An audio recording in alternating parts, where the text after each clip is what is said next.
Hello students. अक्सर हमें ये शिकायत रहती है कि हम क्वेश्चन बहुत याद करते हैं लेकिन बाद में भूल जाता है, या बहुत सिंपल क्वेश्चन जो है हमें जब याद करते हैं, जब टीचर पढ़ाते हैं, जब हमें बताते हैं तो हमें बिल्कुल याद होता है, लेकिन जब हम लिखने की कोशिश करते हैं तो हमें वो पूरा भूल जाता है। तो ऐसा क्यों होता है? ये हर स्टूडेंट के साथ, हर इंसान के साथ, ख़ास तौर पे जैसे जैसे एज बढ़ते जाती है तो ये प्रॉब्लम्स हर इंसान के साथ होते जाती है, लेकिन स्टूडेंट्स में ये एक बहुत बड़ी प्रॉब्लम है। मेमोरी लॉस होना या याद नहीं होना। अक्सर आप देखते हैं कि बहुत मेहनत करने वाला बच्चा भी जब पेपर देने के लिए बैठता है तो उसको एक सिंपल सी बात जो है भूल जाती है। तो आइए आज हम करते हैं मेमोरी एनहांस टेक्निक्स। ऐसी कौन कौन सी टेक्निक्स हैं जिससे हम अपनी यादाश्त, अपनी मेमोरीज ज़्यादा तीव्र कर सकते हैं, अपना आईक्यू ज़्यादा बढ़ा सकते हैं, हमें चीज़ें भूलेंगी नहीं। बहुत मज़ेदार वीडियो है, बहुत मज़ेदार लेसन है। मैं एक्सपेक्ट करता हूँ कि ऐसी चीज़ें वायरल होनी चाहिए, लेकिन होती नहीं है। मैं देख रहा था ग्रुप में किसी ने फेक न्यूज़ डाली थी कि इंडियन पोस्टल सिस्टम में कुछ पोस्टें निकली हैं। जब मैंने गूगल में देखा तो ये फेक थी और उसको सारे स्टूडेंट सर्कुलेट कर रहे थे, एकदम वायरल हो रहा था। लेकिन जो अच्छी चीज़ें हैं, स्ट्रेस मैनेजमेंट की वीडियो डाली मैंने, मेमोरी एनहांसमेंट की आज करा रहा हूँ, टाइम मैनेजमेंट की बात की जो है, लेकिन ये वीडियोस कोई देख के राज़ी नहीं है, इसीलिए हम जो है अक्सर नुकसान में रहते हैं। तो आइए ज़्यादा टाइम ना वेस्ट करते हुए, सबसे पहला काम है हमारा मेमोरी एनहांस टेक्निक में फोकस योर अटेंशन, अपना ध्यान लगाना। ध्यान लगाने के लिए हमने क्या करना है कि हमारी ऐसी जगह एक चुननी है जहां हमारा ध्यान ना भटके। ध्यान हमारा कैसे भटकता है? आपने देखा होगा क्रिकेट में बैट्समैन जब बैटिंग कर रहा होता है, स्क्रीन के सामने अगर कोई आएगा तो वो फौरन पीछे हट जाता है और इशारा करता है, क्योंकि उस वक्त उसका ध्यान जो है स्क्रीन की तरफ चला जाता है और उसके जो है बॉल की तरफ ध्यान नहीं रहता है। तो सबसे पहली टेक्निक है कि हम अटेंशन फोकस करें कि मैं क्या पढ़ रहा हूँ, क्या सुन रहा हूँ, क्या। तो इसमें डिस्ट्रैक्शन की चीज़ें होती हैं, जैसे म्यूज़िक लगा हुआ है, जैसे टीवी लगा है, जैसे कोई बच्चा खेल रहा है, या अक्सर ग्रुप में आप बैठ जाएंगे, कभी किसी ने जोक सुना दिया, कभी कोई बुजुर्ग आपस में स्टोरियाँ सुना रहे हैं, बच्चों के कान उस तरफ होते हैं, साथ में वो पढ़ाई भी कर रहे हैं, लेकिन उससे ध्यान भटक जाता है। तो आपकी जगह बिल्कुल फ्री फ्रॉम डिस्ट्रैक्शन होनी चाहिए। रटा नहीं मारना है, जिसको बोलते हैं अवॉइड क्रैमिंग। रटा मारना क्या होता है? अकबर हटा कटा था, अकबर हटा कटा था, अकबर हटा कटा था। तो दूसरे दिन पूछेंगे अकबर क्या था, तो वो कहेंगे अकबर कटा फटा था नहीं, फटा फटा था नहीं। अकबर, जब उसको एक बार अंडरस्टैंड हो जाएगा कि वो हेल्दी था, अकबर हटा कटा था, इसको जब हम क्रैमिंग करेंगे बिना अंडरस्टैंडिंग के तो वो चीज़ें भूल जाती हैं। और साथ में रिसर्च ये भी कहती है कि जिन चीज़ों को बार बार पढ़ा जाए वो याद हो जाती हैं। आप देखते हैं हनुमान चालीसा कितना लंबा है, सूर्य बकरा कितनी लंबी है, ये सब के सब जो है बच्चे हफ्ज कर देते हैं, पूरी गीता जो है वो कंठ कर देते हैं। वजह ये है कि ये बार बार पढ़ते हैं। छोटे छोटे बच्चे जो है पूरी रामायण, पूरी गीता के श्लोक कंठ करके उनका अर्थ भी बता देते हैं। तो रीज़न क्या है? बार बार उसको रेगुलर वे में पढ़ने से ये याद हो जाता है। दूसरा है स्ट्रक्चर एंड ऑर्गेनाइज। कुछ कंसेप्ट ऐसे होते हैं जिनका मीनिंग सिमिलर होते हैं, उनको हम इकट्ठे करके अगर हम सिस्टमेटिकली एक को पढ़ेंगे तो बाकी की भी स्टडी होगी। कुछ टर्म्स को आप इकट्ठे ही कंसेप्ट में लेंगे तो वो क्लियर हो जाता है। जैसे ईवीएस एनवायरमेंटल साइंस के कुछ कंसेप्ट्स हैं जो बॉटनी और जूलॉजी में भी होंगे। आज आप इसमें स्पोर्ट्स एंड एनवायरनमेंट लेंगे तो आप बहुत से कंसेप्ट देखेंगे जो आपके दूसरे किसी सब्जेक्ट्स में भी मिलेंगे। तो वहाँ पर हम इन चीज़ों को रिलेट कर सकते हैं और कुछ कंसेप्ट, कुछ टर्म्स जो हैं उनको हम इकट्ठे में पढ़ सकते हैं या उन नोट्स की एक आउटलाइन बना सकते हैं। जैसे दिया होता है कि एक हेडिंग दी है, उसकी 2 फॉर्म्स हैं, टिश्यू है जी, टिश्यू के इतनी फॉर्म्स हैं जी, मैरिस्मेटिक टिश्यू है, कम्प्लेक्स टिश्यू है। हम एरोज लगा लगा के उसकी एक आउटलाइन सी बना देते हैं। उस आउटलाइन से पूरा चैप्टर हमें पता चलता है। जैसे सिलेबस है, हमें पूरा पता चल जाता है आउटलाइन से कि अच्छा जी हमने कितने चैप्टर करने हैं, कौन कौन सा चैप्टर है, उस चैप्टर में क्या क्या है। ये मोटा मोटा लिखने से, इतना करने से भी आपका आधा पोर्शन याद हो जाता है। लेकिन बड़ी हैरानगी वाली बात होती है कि आधे बच्चों को सिलेबस ही नहीं मालूम होता। आधे बच्चों को सिलेबस ही नहीं मालूम होता है और वो सिलेबस के बिना ही मोटे मोटे क्वेश्चंस कर देते हैं। उसकी वजह से ना उनको ए का पता होता, ना बी का पता होता, बीच में सी और डी का पता होता है, उससे आगे ई एफ जी एच का कोई पता नहीं है। ए टू जेड आपका एकदम सीक्वेंस में क्लियर होना चाहिए। और कुछ निमोनिक डिवाइसेस हैं। निमोनिक डिवाइसेस क्या हैं? एक वे टू रिमेंबर इंफॉर्मेशन, एक तरीका होता है। जैसे आपने मैथ में याद रखा होगा, ट्रिग्नोमेट्री में एक टर्म्स आती हैं जिसको हम बोलते हैं कि साइन थीटा, कॉस थीटा और टेन थीटा। अब साइन थीटा होता है परपेंडिकुलर बटा हाइपोटेन्यूज, कॉस होता है बेस बटा हाइपोटेन्यूज। इसको याद रखना बड़ा मुश्किल होता है, तो इसको बहुत से टीचर्स जो है वो बिल्कुल ब्यूटीफुल वे में बताते हैं। पंडित बद्री प्रसाद हर हर बोले, पंडित बद्री प्रसाद हर हर बोले। तो उसका पंडित का पी, बद्री का बी, प्रसाद का पी, तो इसको लेंगे तो एक रिलेशन बन जाती है p over h, b over H.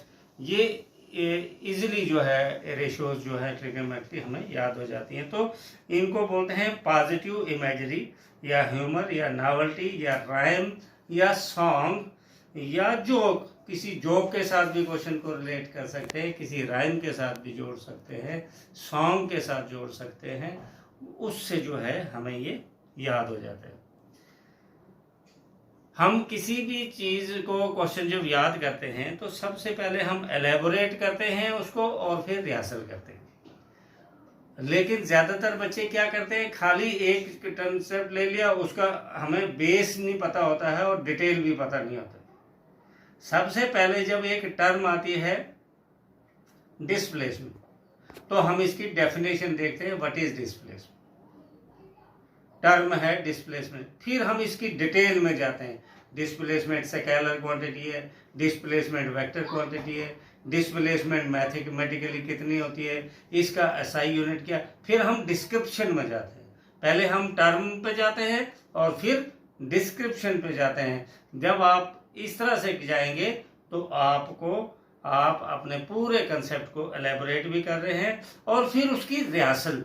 Rehearsal क्या होता है? उसी चीज को बार बार रिपीट करना। मैं आज भी ग्रुप में लिख रहा था, खास पर सारे ग्रुप्स में ऑलमोस्ट मैंने लिखा कि टेस्ट से मत डरिए, हेजिटेट मत कीजिए, ये आपकी रिहर्सल है। जैसे आर्मी वाले हैं, आर्मी में last day of the retirement पर भी उसको परेड और वो करवाई जाती है, क्योंकि उसको रेगुलर वो उस चीज की प्रैक्टिस करवाई जाती है। तो practice makes a man perfect. तो हमने अपने कंसेप्ट को एलेबोरेट, बिल्कुल डिटेल हमें मालूम होनी चाहिए और साथ में उसको बार बार प्रैक्टिस भी करनी है।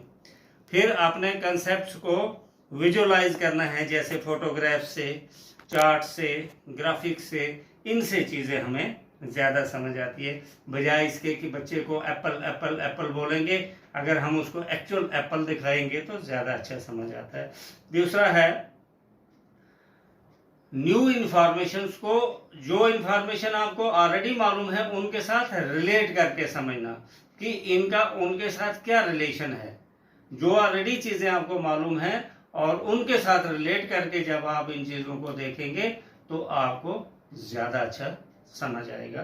तो आपने क्या करना है, relate new information to the things you already no.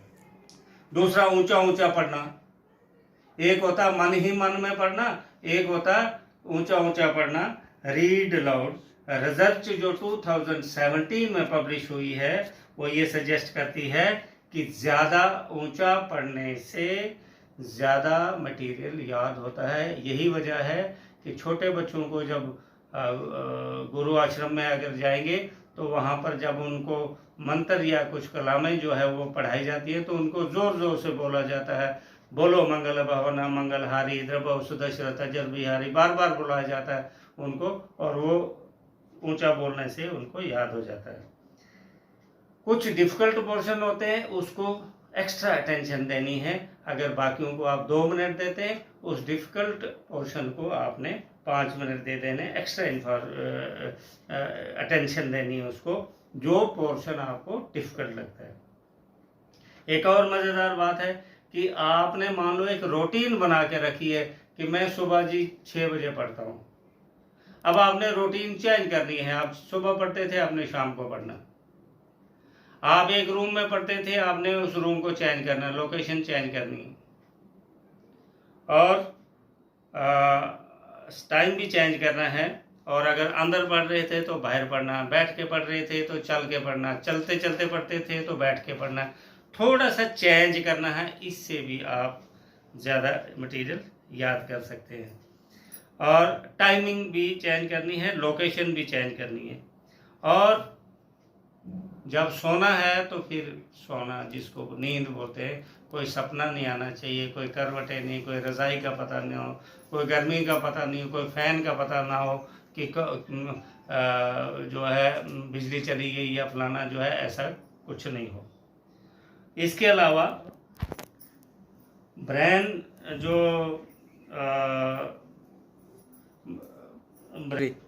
Brain training में ब्रेन की एक्सरसाइजेज है वो अक्सर हम आपको बताते रहते हैं।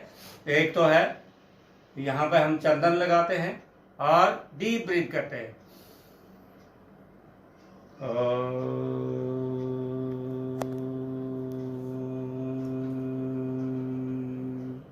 ऐसा भी कर सकते हैं। अटेंशन एक जगह पे 3 फुट के डिस्टेंस पे एक चार्ट ले लो, उसके बीच में एक छोटा सा सपाट लगा दो और सपाट को लगातार देखते रहो, और इससे आपकी अटेंशन फोकस होगी और कंसंट्रेशन जो है बढ़ जाती है। योगा में अनुलोम विलोम,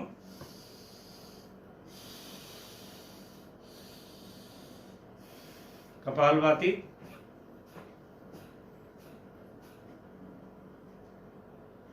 भ्रामरी प्राणायाम,